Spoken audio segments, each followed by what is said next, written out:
silakan rekan-rekan. Polisi membeberkan sejumlah bukti kasus kekerasan seksual mantan Kapolres Ngada AKBP Fajar Widyadharma. Polisi menyebut mantan Kapolres Ngada dengan sengaja merekam video kekerasan seksual menggunakan handphone miliknya kepada anak di bawah umur. Mantan Kapolres Ngada juga menyimpan ke dalam compact disc atau CD hingga menyebarkannya dalam sebuah situs porno di Australia. Konten video pornografi anak menggunakan handphone dan mentransmisikan atau membuat dapat diaksesnya konten tersebut melalui website atau forum pornografi anak di dark web yang dapat diakses siapapun yang bergabung di dalam forum tersebut. Pemeriksaan terhadap 3 unit handphone yang menjadi barang bukti akan dilaksanakan di Laboratorium Digital Forensik Direktorat Tindak Cyber Barreskrim Polri untuk memenuhi penyidikan secara ilmiah atau scientific crime investigation. Kriminolog Universitas Indonesia Adrianus Meliala menyebut polisi harus mengusut dan membongkar sindikat pornografi yang diduga terlibat dalam kasus kekerasan seksual mantan Kapolres Ngada. Adrianus yakin Kapolres Ngada tidak melakukan aksi kekerasan seksual sendiri, namun ada jaringan yang membuat AKBP Fajar berani menjual videonya ke situs pornografi di luar negeri. Saat yang bersangkutan sudah melakukan pelecehan terhadap anak-anak itu dan kemudian lalu menjualnya, dia tidak akan menjual atau tidak akan mengedarkannya dalam satu rantai satu grup gitu ya yang terbuka ya. Grup itu pasti tertutup dan dianggap secure. Kenapa? Karena pasti sudah melalui proses screening terkait dengan orang-orang yang menjadi anggotanya.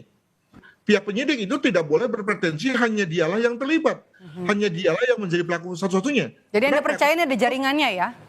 Pasti.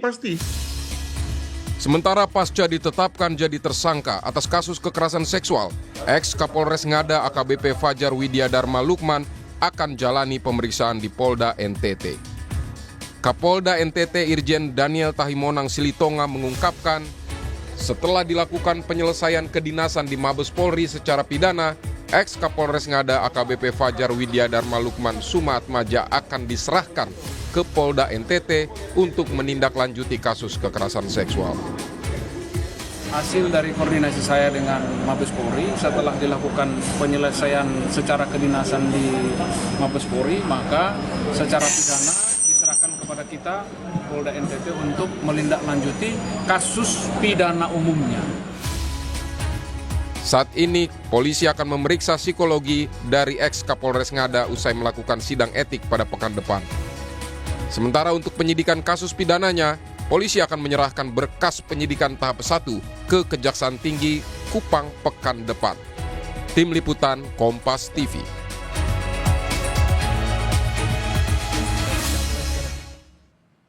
Terkait 8 bukti rekaman kekerasan seksual oleh mantan Kapolres Ngada yang ditemukan polisi, kami akan bahas bersama Komisioner Komisi Kepolisian Nasional atau Kompolnas Yusuf Warshim. Pak Yusuf, selamat sore Pak. Selamat sore. Ya, terima kasih sebelumnya sudah bergabung. Kami mendengar kabar bahwa untuk kasus mantan Kapolres Ngada ini sudah masuk pelimpahan tahap pertama. Betulkah informasi itu Pak? Sementara masih dalam pantauan kami, karena minggu depan juga kan rencanakan ada sidang Komisi Kode Etik. Jadi tentu ini juga menjadi prioritas kita memantaunya.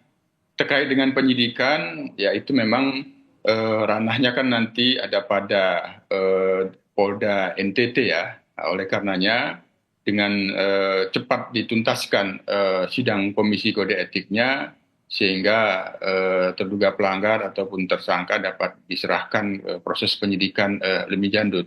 Kaitannya dengan tahap 1, sementara masih dalam pantauan kami, belum bisa kami pastikan secara detail seperti apa. Oke, saya mau memastikan saja apakah nanti dalam proses etik itu bisa seiring sejalan prosesnya dengan proses pidana atau harus proses etik dulu baru pidananya Pak? Ini kan sudah secara simultan berjalan dua-duanya, karena secara pidana yang bersangkutan sebagaimana yang dirilis kemarin itu ditetapkan sebagai tersangka, artinya proses pidananya juga sudah berjalan. Hanya proses etiknya lebih didahulukan agar segera tersangka diproses penyidikan lebih lanjut di Polda NTT. Kan kalau proses etik kan di Propam Mabes Polri, karena yang bersangkutan ini perwira menengah, sehingga proses etiknya ada di Mabes. Apabila itu sudah tuntas besok, kita berharap Senin atau Selasa tuntas, sehingga sanksinya sudah bisa diberikan. Apabila memang sanksi yang paling berat PTDH, berarti yang bersangkutan sudah dicopot keanggotaannya, meskipun nanti seandainya yang bersangkutan menggunakan hak bandingnya, tapi kan masih lama prosesnya. Sehingga proses penyidikan itu terus berjalan, tidak lagi terhambat apabila ada permintaan keterangan dari pihak Propam dalam proses etiknya, sehingga dua-duanya terus berjalan. Itu Mas. Ini kan ada salah satu buktinya 8 rekaman video yang dimasukkan dalam compact disc dalam CD. Ini diduga berkaitan erat dengan tindak kekerasan seksual yang dilakukan mantan Kapolres Ngada terhadap anak di bawah umur. Adakah fakta baru yang ditemukan Kompolnas dari bukti itu? Bisa saja ada fakta-fakta baru, tapi kan ini kewenangannya ada pada penyidikan.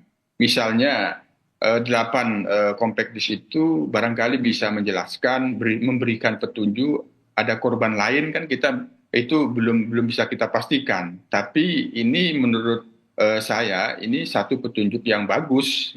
Ada rekaman dalam bentuk compact disc yang bisa menjelaskan kemungkinan tidak terbatas kepada korban 3 anak dan 1 orang yang bukan anak itu, barangkali ada yang lain. Yang kedua, tentu kan dari perangkat handphone yang digunakan tersangka, terduga pelanggar ini ketika memposting itu juga bisa dikembangkan. Nah ini kita lihat sendiri dalam proses penyidikan ini kan juga ada asistensi dari Direktorat Cyber Barreskrim untuk menjelaskan. Barangkali juga ada jaringan-jaringan yang di sana, nanti itu bisa diungkapkan dari sana.